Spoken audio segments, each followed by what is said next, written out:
Welcome to Pharmacy Frontiers, a podcast in cooperation with the Missouri Pharmacy Association. Today we have a panel of 4 to talk about the looming cliff of pharmacist shortage coming our way. I'm Daniel Good. I currently serve the Mercy Ministry as the Vice President of Pharmacy, and I'm a past president of MSHP, past president of MPA, and a fellow of the ASHP. I like to describe myself as a consumer and advocate of contemporary pharmacy services. Laura, will you please introduce yourself? Yeah, thanks, Daniel. My name is Laura Butkovich, and I am a pharmacy manager of quality and regulatory at University of Missouri Healthcare in Columbia, Missouri.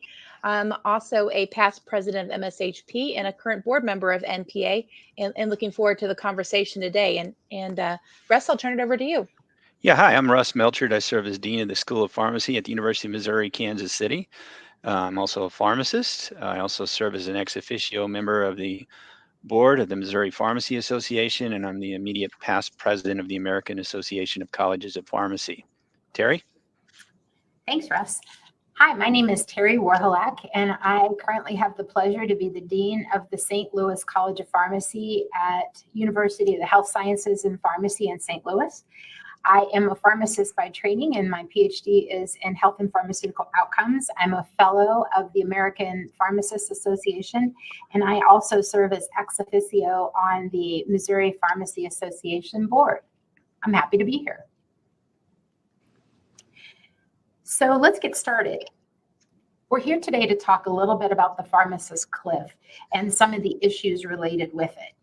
And it's pretty clear that in my role as a dean of a college of pharmacy, you might think I have a conflict of interest. And I will admit to you up front that I do, because nationally, colleges of pharmacy are having trouble recruiting enough pharmacists to fill our class.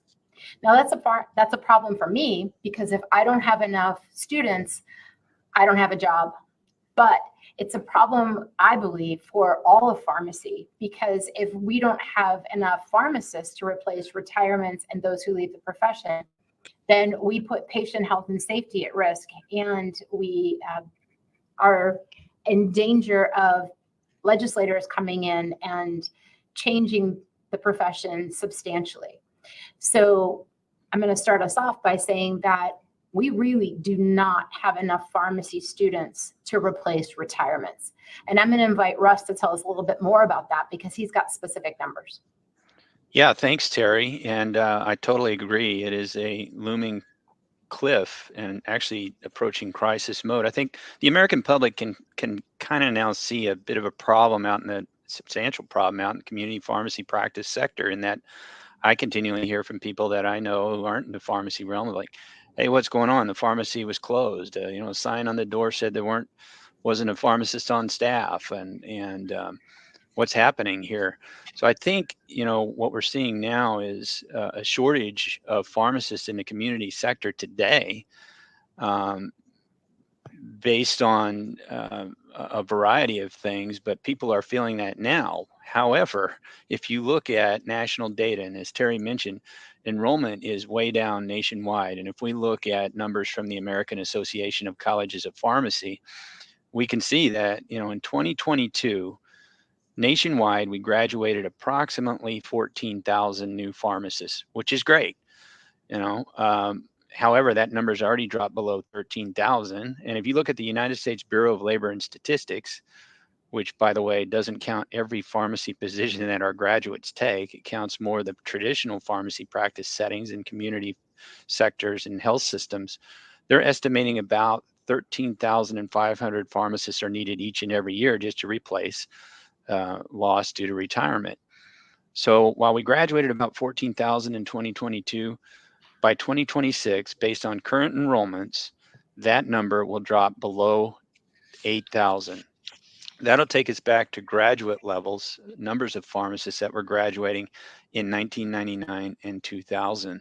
So it really is a cliff. The other factor and the other problem we have here in Missouri, and I suspect most states, but just looking at the State Board of Pharmacy data, the number of pharmacists who are currently licensed to practice in our state who graduated prior to the year 2000 is approximately 3,100, which is about 26% of our population. And their estimated age now is likely more than 50. So a retirement cliff is coming as well. And you couple that with the enrollment drop and the number of graduates that are going to be down, I think we've got a significant problem. And so my question then for Laura is, what impact do you think this shortage will have on patient care and the well-being of our pharmacists and practitioners? Yeah. No, I think, in Missouri, we are already starting to see experience some of the shortages of pharmacists. Some of our cities and towns across Missouri are already feeling the shortage, as well as some specific practice areas are also finding a shortage already of pharmacists. And with decreasing numbers of enrollment, these shortages will continue to get worsened. And so, with fewer practicing pharmacists, this will also compromise, patient care and could potentially put patients at harm. And so, you mentioned earlier, we are seeing pharmacies closing. We see signs in different social media posts about pharmacies closing within our state. We're also seeing pharmacies that have shorter hours of operation, and so also causing a decrease in access to pharmacists. And so, and then we also hear patients talking about longer wait times to pick up prescriptions, or having to wait a couple days to pick up prescriptions. And so, the decrease of pharmacists could really impact patient care. We also talk a little bit about the working conditions of pharmacists. And as our profession, we are held to, different metrics and expectations for the number of scripts that we fill. And as the shortage of pharmacists continues, then we're going to have trouble meeting those metrics. And then also we're going to be so focused on dispensing that we won't have time to do clinical services that we hope to do. And we'll just be so focused on getting prescriptions out the door. Also with that, if we can't keep up with that dispensing workload, we may end up relying on technology and AI, and the pharmacist may be cut out of the dispensing process altogether. And so we really have to watch as a profession and say, we do have a place in patient care, and we really want to be there for our patients. Also for the workload piece, if we can't get to filling all the prescriptions that we need to in our local pharmacies, they may be shipped off to mail order pharmacies. Perhaps we've even talked about taking prescriptions outside of the country. And so they're therefore decreasing the access to a local pharmacist. And so, so there's really a lot of potentials that we can have on the workflow piece.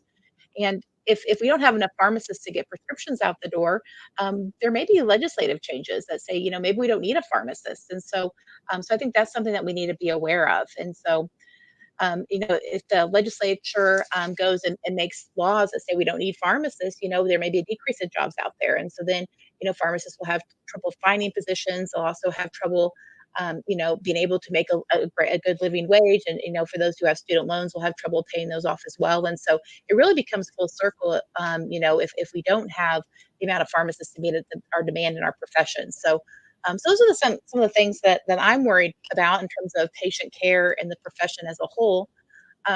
Daniel, are there any upsides to this situation? Well, I do wonder if there might be a few positives that might come out of that. One of them is definitely financial. If there's a shortage of pharmacists, does that increase wages for pharmacists? It's kind of a supply and demand issue. Perhaps it will improve work conditions. That if pharmacists are in more competition to get them, the employers are going to have to work to improve their work locations and what their work hours might be. And perhaps that leads to more working remotely and leading to a better quality of life. I think that perhaps the shortage might force us into more automation and maybe more opportunities for our pharmacy technicians to practice at the top of their license and the top of their training. Hopefully, it might move us away from some of the distribution activities towards more clinical services and more non-dispensing functions, not only in hospitals, but in community practice, in consulting practice, and long-term care. We have a rich history of pharmacists in research and industry, in benefit management, and clinical decision-making. Those are some places where we could definitely expand our role as pharmacists. And as you described, perhaps the legislation will change to allow pharmacists to practice in a more clinical role in the future. I think the pharmacists will need to be recognized as contributors to quality care, not just that last stop before they're able to go home and take their medication. And I also think that perhaps these changes might lead towards a positive benefit for the new generation of pharmacists that really want a different practice environment and find different satisfaction from their work. In short, I just say that this kind of a shortage might bring about crisis, which will bring about change. Russ, let me throw it back to you. Yeah, I think those are great points, Daniel. Thank you for bringing those up. I think the question that we have now is how can we encourage more kids to be thinking about, pharmacy careers? And so I'd like to be in elementary schools and junior highs around the country, trying to convince them and their caregivers what, the valuable role that pharmacists fill, especially filling gaps in primary care services. But one of the things we're doing at the high school level is trying to get into high schools and career fairs and extracurricular clubs and what have you, and talk about pharmacy careers. But more than that, so we've noticed that a lot of high schools around the state have health sciences tracks for students that are interested in health sciences careers, and some of them are offering pharmacy technician training. So we're actually going to pilot off actually teaching a pharmacy technician course at the high school level, and making it available for dual college credit if students want to do that. So one of the things that came up about these bridge type programs is, are you recruiting for the long haul or the short haul, the long game or the short game, so to speak? And definitely if we're in junior highs and high schools, one might think, well, that's sort of the long game because you graduate from high school and you got 2 years of prerequisites normally to do prior to the professional program. But in my experience working as a community pharmacist, one of the things that made my job easy was whenever I had an outstanding pharmacy technician.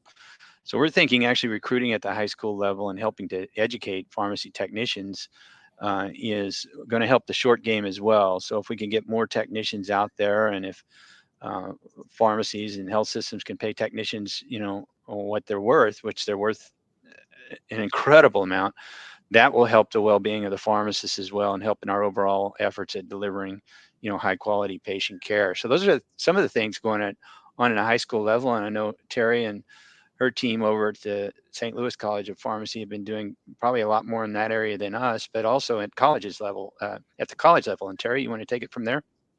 Sure. Thanks, Russ. We have also really had a focus on talking to students who are taking their prerequisite courses now. So both within the University of Health Sciences and Pharmacy and those outside. So we're going out to 2- and 4-year institutions that don't currently have a College of Pharmacy and telling students about the profession.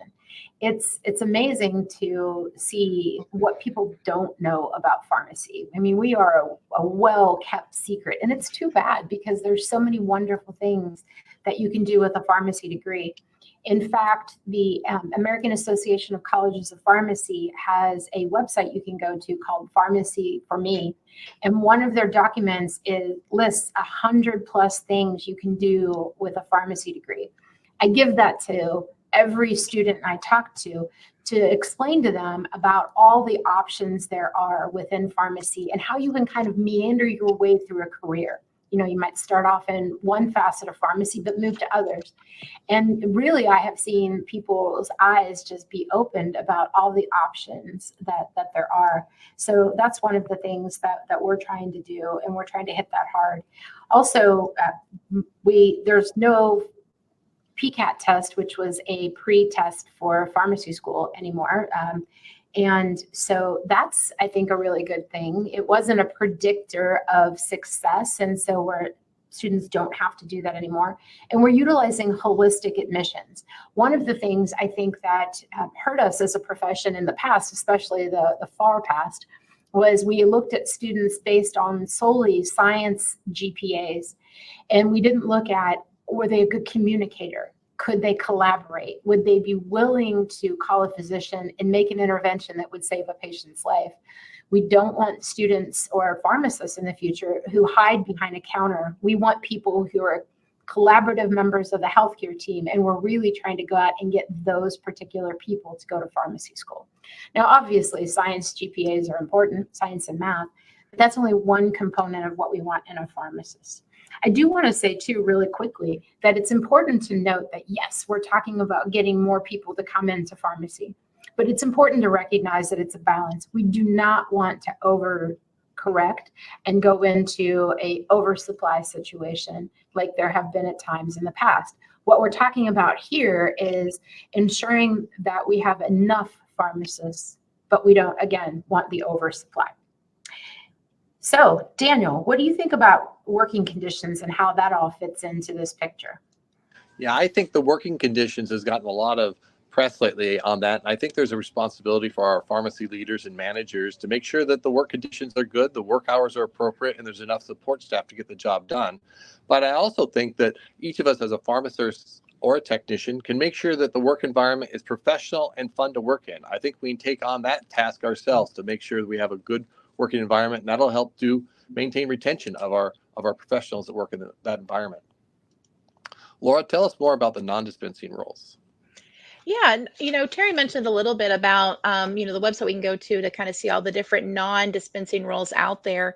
I think a lot of our graduates nowadays are looking for more of those clinical roles. They're learning a lot of these activities in pharmacy school, and they want to use them in practice, beyond just the traditional dispensing roles. And so we're seeing advanced clinical roles both in acute care in the hospitals, in our ambulatory care settings, in the community and retail settings also, doing things from MTM to different population management. And so we're seeing a lot more of these roles, and carving those out for our students and our future pharmacists are good. There's also opportunities to be involved in clinical research and working in industry and helping advancing and bringing new medications to the market, as well as kind of this shift to preventative medicine and kind of population health. And so, what's the role of a pharmacist in that practice area? As well as also some advances in technology in terms of precision medicine and pharmacogenomics and gene therapy. Those are lots of ways that our pharmacists can get involved beyond the traditional dispensing roles. And so I think those are things that we're going to need pharmacists for to be able to participate in those areas of practice. And in order to maximize that cognitive work of the pharmacist, I think we're going to have to embrace that automation, both on the medication dispensing side through robotics, but also on the clinical decision-making side. I think there's a lot of tools out there that can help the pharmacist make some of those preliminary decisions, allowing them to use the top of their license and top of their training to make those more complicated decisions. So automation definitely has a future.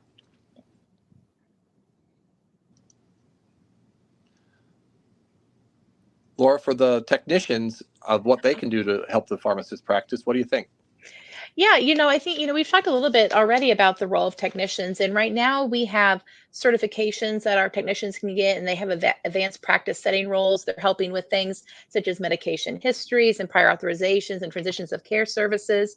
And so when we have pharmacy technicians trained in these roles, we really can allow the pharmacist to step into those more clinical roles that we were talking about. I think it's also important for pharmacists to start to think about how that they can be part of the change that we want to see in the world, and to get involved in the legislative process. It's very important for students to, and every pharmacist really, to always be a member of at least 2 pharmacy organizations, one on the state level, one on the national level. And even if they're just a checkbook member, just somebody who pays dues, that can still be helpful. Now, we want more than that, of course. We want active members, but if you're at least somebody who pays dues, those associations then hire lobbyists, and those lobbyists do nothing but look out for you and your profession 24/7. And so I feel like it's so important. People left us a pretty good profession. Now, it's not perfect. There are definitely things we want to change about it, and we want to continue to evolve, but it's important to make sure that we are part of creating that future that we want to see by being involved in the legislative process and for speaking for our profession. Russ, do you want to talk a little bit about some of the things that we've been trying to do in that area? Yeah, sure. And I totally agree with you, Terry. I think it is critical for all pharmacists and student pharmacists and technicians to be involved with professional associations at the state and national level. At both levels, pharmacy associations have advanced our profession in major ways over the years, and they continue to work very hard to do that. And I'm very happy that they do that. However, we could also use some advocacy overall regarding this looming cliff and lack of pharmacists. For example, when there have been shortages in other healthcare professions, there has been accompanying legislation that provided resources such as loan forgiveness programs, And in fact, even in Missouri, there were a couple of bills proposed this last legislative cycle that would have extended and provided even more resources to get more students to consider careers in a variety of healthcare professions. And there were many of them listed. Almost every healthcare profession you could think of was in those bills to provide some mechanisms for loan forgiveness or special pathways, except pharmacists. And so one of the things we can do is make sure, when we have resources like that that are proposed at the federal and the state level, that it includes pharmacists. So one of the things people might think about is we have pharmacy deserts throughout this rural state of Missouri, where communities don't have a pharmacy and they may have to drive 50 to 100 miles to get to one. And we have pharmacy deserts inside our inner urban areas throughout our larger cities. So perhaps programs that would provide incentives for pharmacists to practice in those areas that are in need of healthcare professions and in need of pharmacies might be a good approach as well. And I'm sure that also affects, allowing pharmacists to practice at the top of their license, as you've mentioned before. Terry, you have other thoughts on that? Yeah, absolutely. I feel like that pharmacists kind of have a public relations problem, right? Patients don't know what we do, so they don't demand services. Other professions don't know what we do, so that we don't collaborate, and they don't respect that we're the medication experts.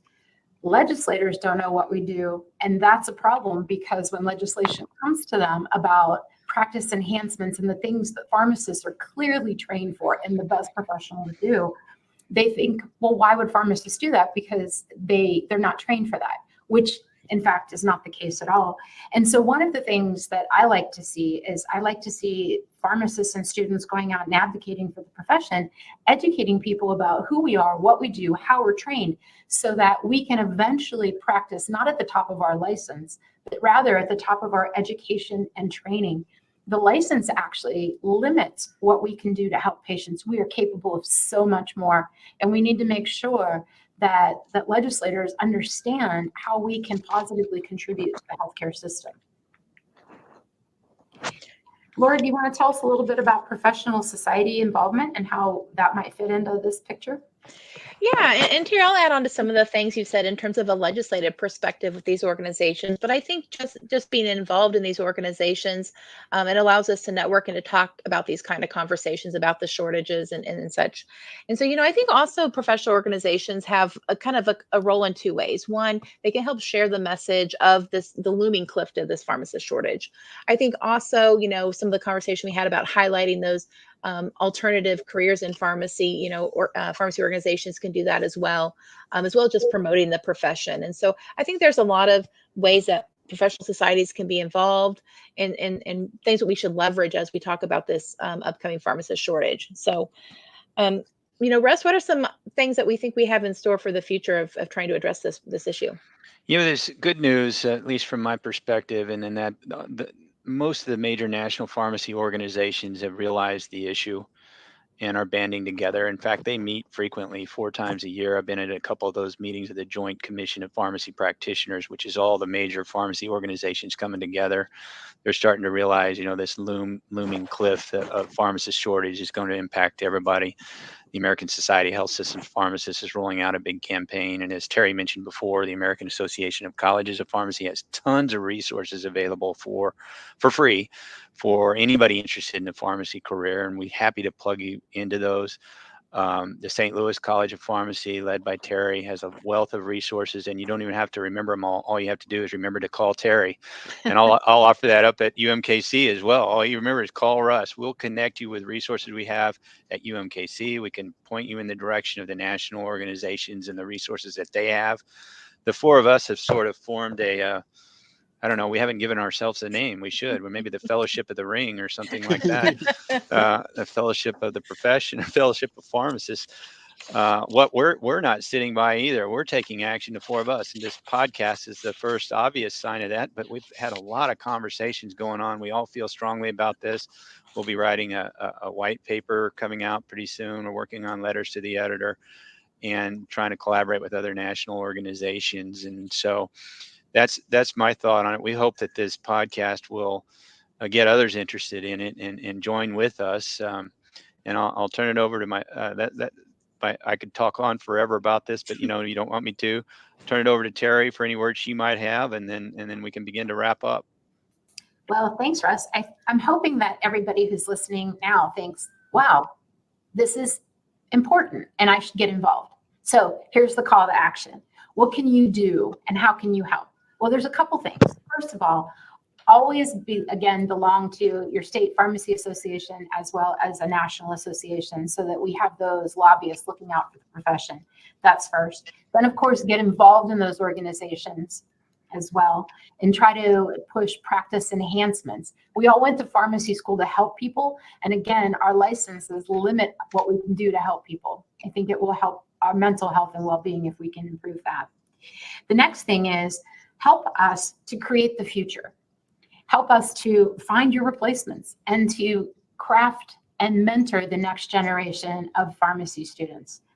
If you go out and you want to talk to pharmacy students, you can just Google Pharmacy for Me, and you can go to the webpage that has a plethora of information about how to recruit high school students, junior high school students, talk to grade school students, or even talk to college students. There's also a slide deck that's ready to go. Basically, these materials are print and play.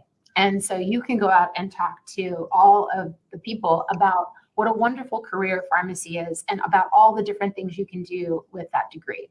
I think it's served all of us well, and we want to make sure to create and protect the future. So join us. Thank you for joining us today for this edition of Pharmacy Frontiers. And please look for more written documentation coming out from the Missouri Society of Health System Pharmacists, the Missouri Pharmacy Association, as well as University of Missouri Kansas City Alumni Group and the St. Louis College of Pharmacy Alumni Group. There'll be more publications coming to you, and hopefully another podcast coming soon. Thanks for joining us.